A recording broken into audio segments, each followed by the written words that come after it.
सबको प्रभु यीशु मसीह के नाम में जय मसीह की दोस्तों, एक बार फिर से स्वागत है हमारे एक और नए वीडियो में। मेरे मसीह भाई और बहनों, आज हम बात करेंगे कि हमारे जीवन में बढ़ोतरी क्यों नहीं होता है।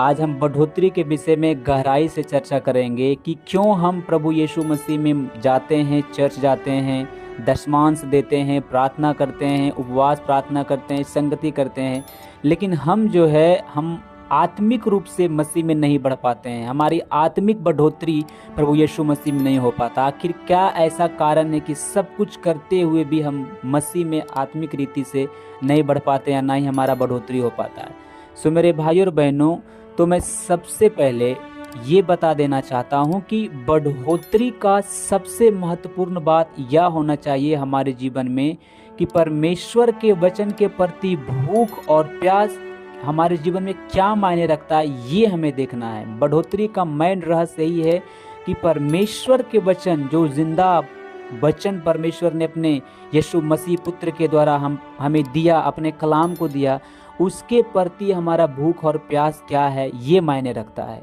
क्या हम बाइबल को सिर्फ चूमते हैं या फिर पढ़ते भी हैं, या फिर हम पढ़ तो लेते हैं और एक बार पढ़कर छोड़ तो नहीं देते हैं, या फिर हम सिर्फ पढ़ लेते हैं और उस पढ़े हुए वचन पर हम कोई मनन नहीं करते हैं।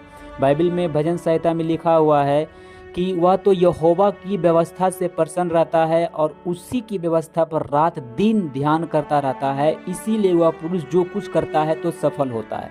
तो सफल क्यों होता है, इससे पहले हमें बताया गया है कि वह यहोवा की व्यवस्था पर रात दिन ध्यान देता रहता है। तो बढ़ोतरी का सबसे बड़ा कारण है परमेश्वर के वचन को पढ़ना, उस पर मनन करना, उसके अनुसार चलना। लेकिन हम में से ज़्यादातर मसीह हैं कि हमें वचन पढ़ने के लिए समय नहीं मिलता, प्रार्थना करने के लिए समय नहीं मिलता, और जब हम वचन पढ़ लेते हैं तो बस पढ़ लिए और एक बार पढ़ के छोड़ दिए, और उस पर ना ही मनन करते हैं, ना उसके वचन के विषय में सोचते हैं। तो जब हम ऐसा करते हैं तो हमारे जीवन में कोई बढ़ोतरी नहीं आएगा। बढ़ोतरी के लिए परमेश्वर के वचन को हमारे जीवन में होना बहुत खास बात होता है। यदि हम प्रभु में बढ़ना चाहते हैं तो हमारे जीवन में कुछ बातों को होना ज़रूरी है। बहुत सारे लोग बोलते हैं कि ब्रदर, मैं यीशु मसीह में जाता हूँ, प्रार्थना करता हूँ, चर्च जाता हूँ, बाइबल पढ़ता हूँ, लेकिन मैं अपने आप में देखता हूँ कि हमारी ज़िंदगी में परमेश्वर की तरफ से आत्मिक से हमारे ज़िंदगी में कोई बढ़ोतरी नहीं है। तो यदि आप प्रभु में बढ़ना चाहते हैं, यदि हम मसीह होकर प्रभु में बढ़ना चाहते हैं, तो हमारे जीवन में कुछ बातों को होना बहुत ज़रूरी है। जैसे कि पहली बात जो हमें ध्यान में रखना है वो है कि रोज परमेश्वर को अपने जीवन में प्रथम स्थान पर रखना चाहिए। यानी हर काम करने से पहले अपने जीवन में परमेश्वर को प्रथम स्थान देना चाहिए। कोई भी कार्य कर रहे हैं, कोई भी आप योजना बना रहे हैं, चाहे कुछ भी आप कर रहे हैं, तो आपके जीवन में और हमारे जीवन में जो भी कुछ हम करने वाले हैं उसमें सबसे पहला स्थान परमेश्वर को देना चाहिए। परमेश्वर से हमें प्रार्थना करना चाहिए कि उसकी इच्छा क्या है। दूसरा है प्रार्थना करना। प्रार्थना के द्वारा ही हम परमेश्वर से बातें करते हैं। जब हम खुद को प्रार्थना में परमेश्वर के सामने उड़ेल देते हैं तो परमेश्वर हमें अपनी पवित्र आत्मा से भरता है। मेरे भाइयों और बहनों, प्रार्थना में वो सामर्थ्य है जो हमारे जीवन को बदल देता है। प्रार्थना के द्वारा हम शैतान की योजना को कैंसिल करते हैं और उस पर जयवंत होते हैं। आपने देखा होगा, बाइबल में पढ़े होंगे कि जब यीशु मसीह याकूब यूहन्ना को साथ लेकर जब पहाड़ पर प्रार्थना करने के लिए गए, तो यहाँ पे बाइबल बताती है कि उसका रूप बदल गया। तो रूप कब बदला, रूपांतरण यीशु मसीह के जीवन में कब हुआ? जब उन्होंने प्रार्थना किया। तो यीशु मसीह में बताना चाह रहे थे कि यदि बढ़ोतरी चाहते हो, यदि तुम अपने जीवन में बदलाव चाहते हो, तो प्रार्थना बहुत ज़रूरी है। क्योंकि प्रार्थना ये है जिसके द्वारा हम अपने सारे बातों को परमेश्वर के सामने बोलते हैं और परमेश्वर के पास जाके अपनी बातों को बताते हैं। तो हमारे जीवन में बढ़ने के लिए पहला काम जो है परमेश्वर को प्रथम स्थान देना, दूसरा प्रार्थना करना है, तीसरा है उपवास करना।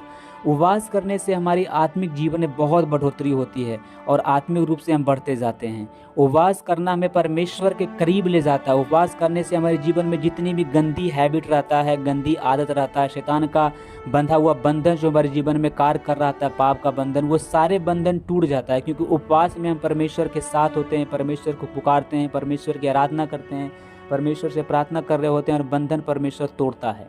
तो उपवास हमारे जीवन में आत्मिक रीति से बढ़ोतरी के लिए बहुत ज़रूरी है। और चौथा जो हमें काम करना चाहिए वो हमें बाइबल पढ़ना। तो प्रार्थना कर लिए, उपवास कर लिए, हमें बाइबल पढ़ना है। बाइबल को पढ़ना हमारे जीवन का एक महत्वपूर्ण भाग होना चाहिए, एक महत्वपूर्ण हिस्सा होना चाहिए, एक महत्वपूर्ण इम्पोर्टेंट थिंग्स हमारे जीवन में होना चाहिए। क्योंकि प्रार्थना के द्वारा हम खुदा से बातें करते हैं और जब खुदा हमसे अपनी बातें करता है तो बाइबल के द्वारा, यानी प्रार्थना जरूरी है ताकि हम अपना बात परमेश्वर के पास पहुंचाएं, और परमेश्वर हमसे क्या कहना चाहता है वो हम बाइबल के द्वारा हमसे बातें करता है। तो हमें आत्मिक रूप से जीवित रहने के लिए आत्मिक भोजन की ज़रूरत होती है। जिस प्रकार एक इंसान को शारीरिक रूप से जीवित रहने के लिए शारीरिक भोजन की आवश्यकता होती है, उसी प्रकार हमें आत्मिक रीति से बढ़ने के लिए हमें आत्मिक भोजन की ज़रूरत होती है। और वो आत्मिक भोजन क्या है? परमेश्वर का वचन। हमें हर दिन परमेश्वर का वचन पढ़ना चाहिए। जब शैतान यीशु से परीक्षा ले रहा था तो यीशु मसीह ने उसे क्या कहा? लिखा है, मनुष्य केवल रोटी से नहीं परंतु परमेश्वर के हर एक वचन से जो उसके मुख से निकलता है जीवित रहेगा।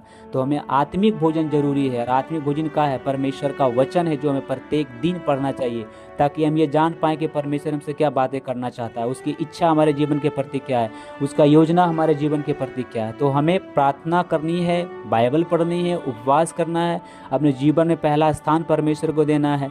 इसी प्रकार बहुत सारे ऐसे कार्य हैं जो हमें करने की ज़रूरत है यदि हम आत्मा में बढ़ना चाहते हैं। तो जैसे कि हमें हर सप्ताह चर्च जाना चाहिए, क्योंकि जब चर्च जाते हैं तो परमेश्वर का दास जो प्रचार कर रहा होता है वो वचन हमारे अंदर आता है, जो हमें आत्मिक रूप से बढ़ने के लिए मदद करता है। हमें प्रभु भोज लेना चाहिए, क्योंकि जब हम प्रभु भोज लेते हैं तो हम याद करते हैं यीशु के उस मृत्यु को जो उसने हमारे लिए अपना लहू बहाया। हमें अपना दान और दशमांश देना चाहिए ताकि परमेश्वर का कार्य आगे बढ़ सके। परमेश्वर के बारे में लोगों को बताना चाहिए ताकि लोग और बच सके, यीशु मसीह में आने पाए और बच सके, नरक के आग से बचने पाए। ऐसे बहुत सारी बातें हैं जो प्रभु में बढ़ोतरी के बारे में बताता है। तो ये कब पता चलेगा? जब आप ज़्यादा से ज़्यादा बाइबल पढ़ने लगेंगे तब आपको पता चलेगा कि हमें आत्मिक रूप से कैसे बढ़ना है, हमें फाइनेंशियल रूप से कैसे बढ़ना है, किस प्रकार परमेश्वर हमें हर एक कमी घटी को पूरा करेगा, किस प्रकार परमेश्वर हमें अपनी आत्मिक रीति से बढ़ेगा। ये कब होगा? जब हम अपने जीवन में परमेश्वर को पहला स्थान देंगे, उसके वचन को पढ़ेंगे, प्रार्थना में लवलीन रहेंगे, संगति में लवलीन रहेंगे, परमेश्वर के वचन में जो भी कुछ लिखा हुआ है उसे करने के लिए पवित्र आत्मा की सामर्थ्य मांगेंगे ताकि उसकी आज्ञाओं को मान सके। बहुत सारे ऐसे बातें हैं जो बढ़ोतरी के ये बाइबल में बताया गया है। तो वो कब होगा? जब हम वचन को पढ़ेंगे, तब हमारे जीवन में आत्मिक रीति से हमारे जीवन में बढ़ोतरी होगा। तो मेरे भाइयों बहनों, आज के लिए इतना ही है। फिर मिलते हैं फिर नए वीडियो में, तब तक के लिए जय मसीह।